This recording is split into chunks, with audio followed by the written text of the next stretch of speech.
Alright everybody, welcome back. I'm in the middle of telling y'all my story. This will be part 3. And of course, I've told y'all how my wife at the time has just shot and killed my ex-wife. I found out about it. I've had to tell my daughter.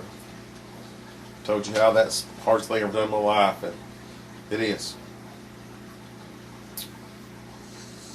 Okay. So they've got to send Renee's body for an autopsy. Legal reasons. She's just been murdered. Oh, Katrina shot her father-in-law. Bullet went straight through stomach, came out the back end. He was out of the hospital the next day. So that was murder plus a felony assault first, I think. That's how that was. But anyway, at that time, getting a few days to get a hold of my emotions. It was a week before the funeral. Just so happened she killed her on October the 30th. I was supposed to work Halloween. I had done Morgan's Halloween costume, and it was at her mother's. Guess what? I couldn't go over there. They blamed me for all this. I was as innocent on that as there possibly could be, but they blamed me. They blamed me so much. I had to go buy Morgan another costume, and that was fine. Try finding a costume on Halloween morning, October 31st. It was impossible. But I did. We went everywhere, several Walmarts till we got one.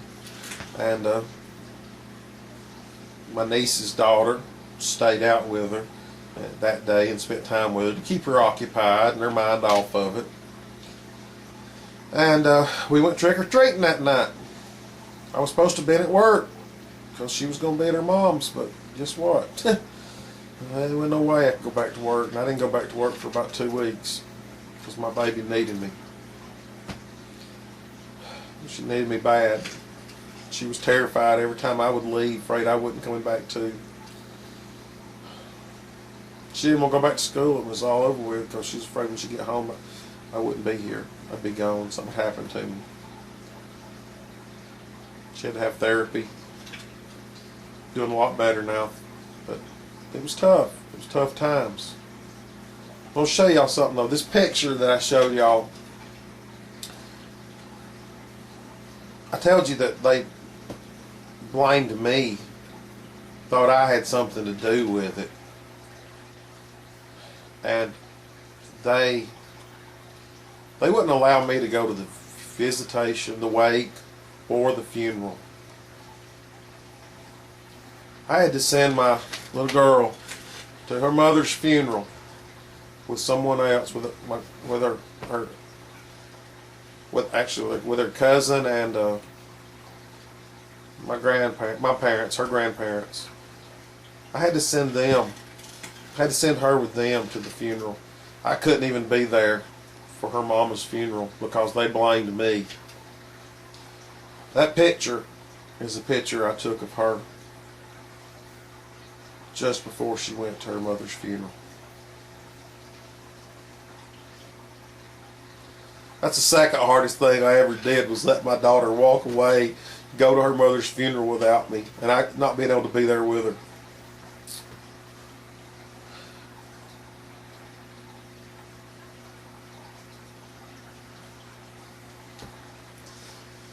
I saved that picture on my phone, and I've had it ever since, and I plan on keeping it the rest of my life because I want that picture to remind me of my feeling, how I felt that day, knowing how my daughter felt that day. She wanted me there with her so bad. She cried wanting me there, and I couldn't go.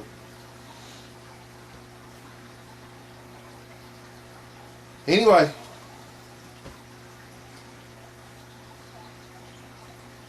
all of a sudden, this is how it happened. I got a shotgun, a rifle, and all that, but my pistol, the only pistol I got, of course, has been impounded for evidence. and I can't walk around. Well, I ain't gonna walk around going to town with a shotgun, right, my hand all everywhere. I need a pistol badly. I just feel like everybody's after me. I can't sleep at night. I'm so paranoid. Every time my dogs bark, which is 100 times a night, because we're covered with deer, they run by here, they start barking. I'm awake. I'm looking out the door. I'm thinking somebody's coming to get revenge on me for something I ain't have nothing to do with. You know, I got a little girl to protect.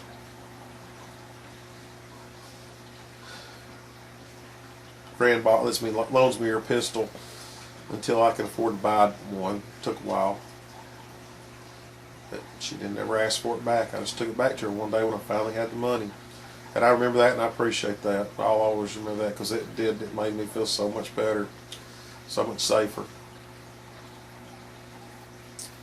And anyway, that's the story of the worst parts of my life. It's been 5 years ago now. Morgan turned 13 in October. October the 1st. Mother's been gone since October the 30th, 5 years ago.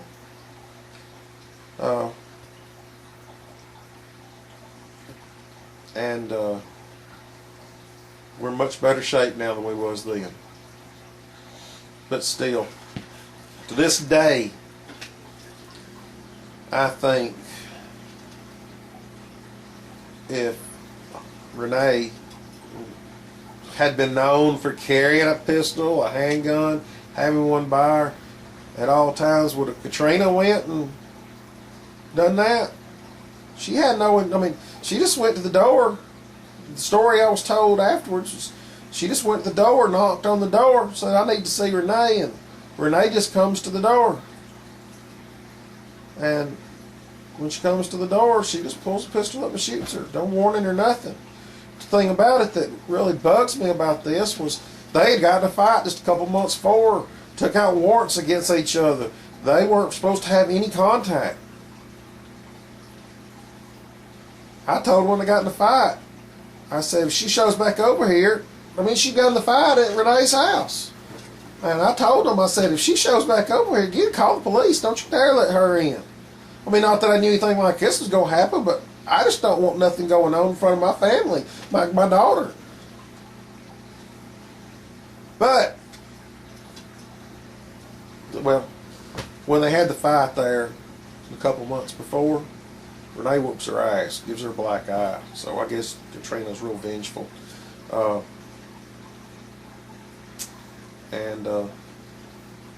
I guess when she says that ain't gonna happen again, I guess, and that's what she did. She went over there, didn't give her a warning. But again, I say, if been known that she carried a firearm, that Renee carried a firearm on her side with her at all times, I think Katrina would have thought twice about going over there to try to kill her, because she knew that there was a good chance she might get shot also. But that didn't happen because Katrina didn't carry. Renee didn't carry. Well, Katrina's never even fired a pistol in her life, as far as I know, but she managed to fire that one. And I reckon she was so nervous, and she swore up and down that it just kept going off. And I'm sure she's sitting there still squeezing the trigger. But that's how the father-in-law got shot. According to them, by accident. Felt like there was a couple of, stray bullets went in different places. I don't know. I didn't get to sit in trial and listen to it because I was a witness.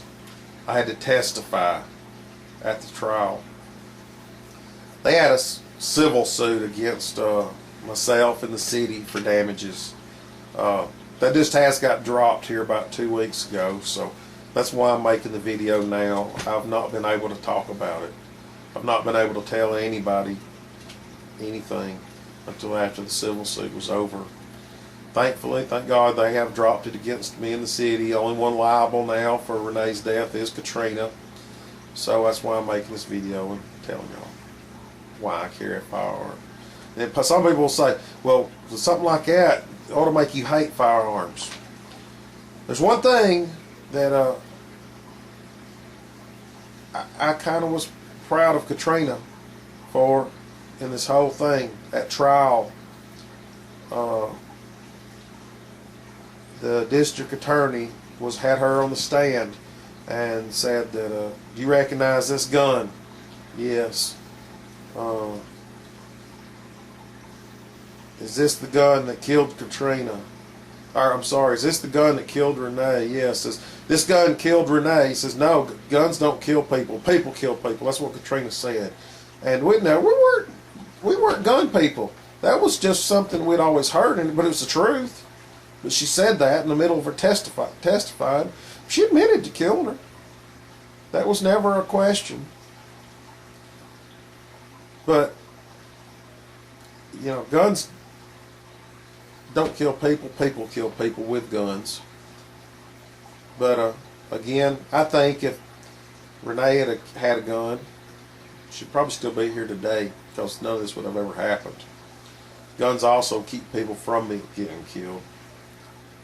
And I've dealt with several murders in my time at our little police department being dispatching. And you never know when it's going to happen. Just it happens. And it happened to me one day.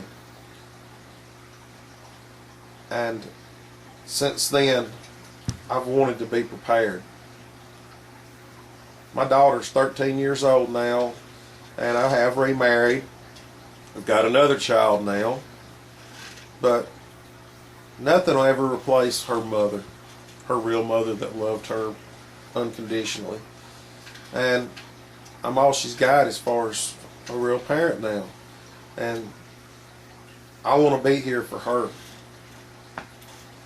And folks, y'all see it on TV every day of somebody that's just went and killed somebody. Well, that person that died, they woke up that morning. You think they knew that was going to happen? I'll stop right here and I'll finish up in a little bit. And I'll come back and finish up.